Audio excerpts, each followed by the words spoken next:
Freud's defense mechanisms, understanding ourselves and improving relationships. Have you ever found yourself doing something completely, totally irrational during an argument, only to wonder later, wait, why did I just do that? Well, Sigmund Freud had a theory. He proposed that our minds actually use unconscious psychological strategies, these are our defense mechanisms, to protect us from anxiety, emotional pain, guilt, or internal conflict. And here's the thing, they aren't inherently bad. In fact, they really help us cope with difficult situations in the heat of the moment. But when they become a habit, they can seriously interfere with our emotional growth and our ability to solve problems. Honestly, understanding these mechanisms is like getting a user manual for the human mind. It allows us to recognize our own emotional reactions and, just as importantly, respond with a whole lot more empathy when we see them popping up in our spouses, kids, or coworkers. So why are defense mechanisms important in daily life? Why do we even have them in the first place? Well, they actually serve a really crucial purpose. When a situation is just way too much to handle, these strategies kick in to reduce emotional pain, temporarily protect our self-esteem, and lower our anxiety while we adjust to reality. Think of them as basically a giant emotional shock absorber. However, if we rely on them continuously instead of actually facing reality, things start to break down. We're talking poor communication, constant relationship conflicts, heightened anxiety, and this stubborn inability to accept responsibility. Freud believed that recognizing these unconscious patterns is literally the very first step toward true emotional maturity. All right, first up, regression. This is unconsciously returning to earlier stage behaviors during stress. Have you ever seen a grown adult throw an absolute temper tantrum in traffic? Yep, that's regression. It happens when someone is under so much stress or insecurity that they unconsciously revert to behaviors from an earlier, much safer stage of development. Instead of responding like an adult, the person acts out in a super childish way. Maybe it's pouting instead of actually communicating, giving someone the silent treatment, or having a sudden emotional outburst just because things didn't go their way. It completely derails relationships because mature communication just shuts down, and suddenly they're expecting everyone else in the room to soothe their emotional discomfort. So what should you do when you spot regression happening? Well, if it's with your spouse, the absolute best thing you can do is just stay calm. Don't respond to their emotional spike with your own. Just wait it out and encourage open communication once the dust settles. If you see it with your children, offer reassurance and help them use their words rather than punishing the emotional drive itself. And with employees or students, recognize that someone acting out might just be under immense stress. Give them clear guidance instead of humiliation. Next, we have denial, which is refusing to accept reality because it's too painful. If regression is about acting out, denial is all about shutting down. This is when someone entirely refuses to accept reality simply because it is way too threatening. The unconscious mind just flat out rejects facts that cause distress. We have all seen variations of this, right? An alcoholic insisting they don't have a drinking problem. Someone staying in an abusive relationship and swearing everything is perfectly fine. Or maybe a person completely ignoring serious medical symptoms, hoping they'll just magically go away. The signs are usually glaring, making endless excuses, ignoring hard evidence, refusing help, and getting highly, highly defensive if you even try to bring it up. Denial might feel like a safe emotional shield in the moment, but it entirely blocks growth and prevents any real healing. So how should you respond? If you are trying to help someone locked in denial, you have to know that aggressive arguments absolutely will not work. You can't debate someone out of this. No way. Instead, ask thoughtful questions. Present the facts gently. Show a lot of compassion. And most importantly, allow them time to process reality on their own terms. Moving on to repression, unconsciously pushing painful thoughts out of conscious awareness. While denial is an outright refusal of reality, repression takes it a step further into the deeper unconscious mind. Your brain takes painful thoughts, memories, or emotions and essentially buries them because the anxiety they create is just too high to handle.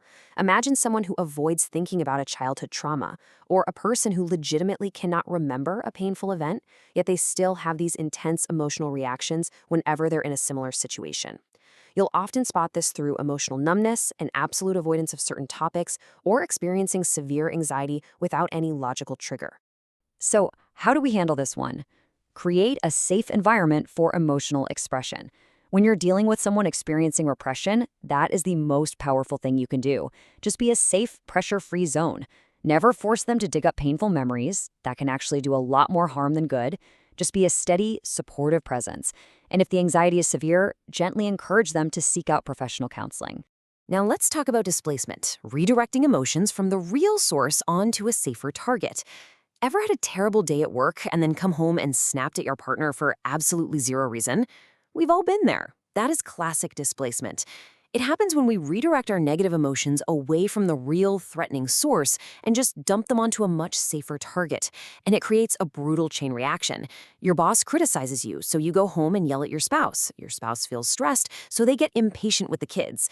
Suddenly, you've got anger being directed at totally innocent people, extreme irritability, and family members taking the blame for completely unrelated stress. You seem upset. Is something else bothering you today? If you find yourself on the receiving end of someone else's bad day, instead of getting defensive right back, try pausing and just asking that question. It's a really gentle way to help them identify the real source of their frustration.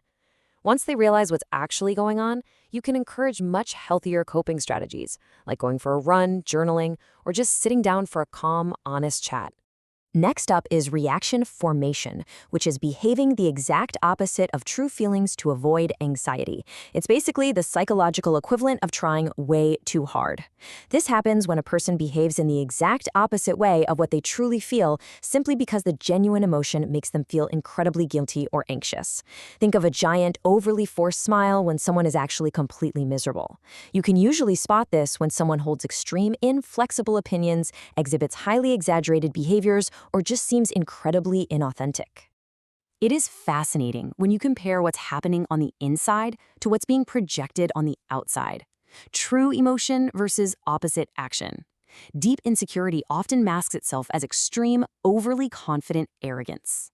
A person who is secretly attracted to someone might treat them with open hostility. Or someone boiling with anger might act excessively, almost aggressively kind. When you encounter this, rather than judging the bizarre behavior, just ask gentle questions. Try to create emotional safety so they feel comfortable exploring what is genuinely bothering them deep down. Okay, up until now, these mechanisms have mostly been counterproductive or even damaging. But Freud actually identified a highly constructive one: sublimation. This is transforming unacceptable impulses into productive activities. It is widely considered the absolute healthiest defense mechanism because it takes those negative impulses and turns them into incredibly productive things. Anger gets channeled into an intense workout. Deep grief gets poured into a beautiful painting. Frustration is redirected into volunteering for a cause. And overwhelming stress becomes the fuel for writing a novel. This is the one mechanism we actually want to encourage. Taking a bad day and turning it into a great gym workout means emotional energy becomes constructive rather than destructive. We should be actively fostering sublimation in our lives. With kids, that looks like getting them involved in sports, music, and art to burn off complex feelings. And with adults, it's about leaning into exercise, volunteer work, creative hobbies, or throwing that energy into achieving a major career goal. On the flip side of that healthy energy is projection, which is attributing your own thoughts or insecurities to someone else. It occurs when people take their own uncomfortable thoughts, feelings, or deep insecurities and basically paste them onto another person. For example, a person who lies constantly will accuse everyone around them of being dishonest. A deeply jealous spouse might relentlessly accuse their partner of cheating, even with absolutely zero evidence. Or someone with low self-esteem assumes the whole room is silently criticizing them. The telltale signs: constant baseless accusations, a relentless need to blame others, and always assuming the worst intentions in people. What evidence supports that belief? If you're caught in the crossfire of someone's projection, the absolute key is to not match their defensive energy. Ground the conversation. Gently ask, what evidence supports that belief? Or what makes you think that? By calmly asking for facts, you diffuse the emotional attack. Most importantly, whatever you do, avoid getting defensive yourself, because that just validates their totally distorted reality. Sometimes, the mind protects itself by simply turning off the feeling entirely. This is isolation, separating emotions from facts. You might hear a person discussing incredibly painful, traumatic experiences without showing even a hint of an emotional response. They might calmly describe the death of a loved one or a chaotic disaster, like they're just reading a grocery list. It's marked by a completely flat, detached emotional expression. Offer emotional support. Respect their pace. That's the best approach here.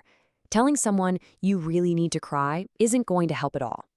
Just offer steady, unwavering emotional support and let them process things on their own timeline.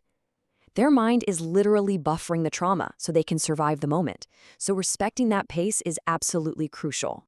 Next is one we've probably all been guilty of at some point for sure, rationalization. This is creating logical explanations to avoid responsibility. It means spinning up perfectly logical sounding excuses to avoid facing painful truths or owning up to a mistake. If you notice someone constantly making excuses, rarely admitting they were wrong, or always finding some external reason for why things went south, yeah, you're looking at rationalization. It usually sounds something like this. Well, I didn't want that promotion anyway. It would have been too much work. Or, I failed the test because the teacher just doesn't like me. It's always someone else's fault, right? To combat this, encourage honest reflection. Shift the focus from blame to growth by asking, what part of this was actually within your control? Or, what can we learn from this experience for next time? Our final mechanism takes us out of the waking world and into our sleep. Condensation. This is when multiple ideas or emotions are combined into a single symbol. It's primarily observed in our dreams, where multiple people, complex ideas, or really heavy emotions are all merged into a single, sometimes totally bizarre symbol or image. You might dream of a strange animal that somehow perfectly represents a person you know, or several distinct memories might blur into one chaotic scene. For Freud, this highlighted his belief that our dreams are constantly working to express our deepest unconscious wishes and conflicts, just hiding them in symbolic code. So, now that we can spot all these mechanisms, what's the playbook for dealing with them in everyday life? Whether it's your spouse, your boss, a friend, or your child, here are the top principles to respond. First, stay calm. Reacting emotionally just pours gasoline on the fire. Second, listen before you judge. Try to decode the hidden emotion driving that behavior. Third, avoid attacking or criticizing, because feeling threatened is exactly what triggered their defense in the first place. And finally, ask open-ended questions to invite self-reflection rather than confrontation. A few more top principles. Validate emotions, promote healthy coping, set boundaries, and know when to get help.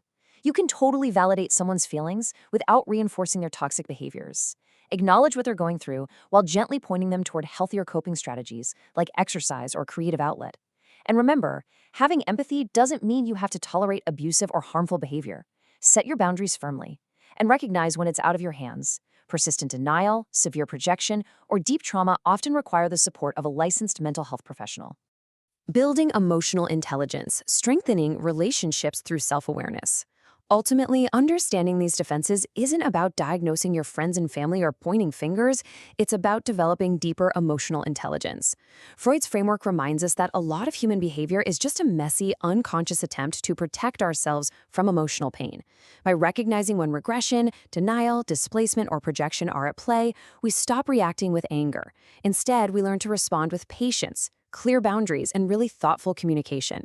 And that is exactly how you build psychological well-being and incredibly strong, resilient relationships. So, as you go about your week, take a moment to look inward. Ask yourself, are your unconscious defenses protecting you, or are they preventing your growth? Keep learning, and we'll see you in the next explainer.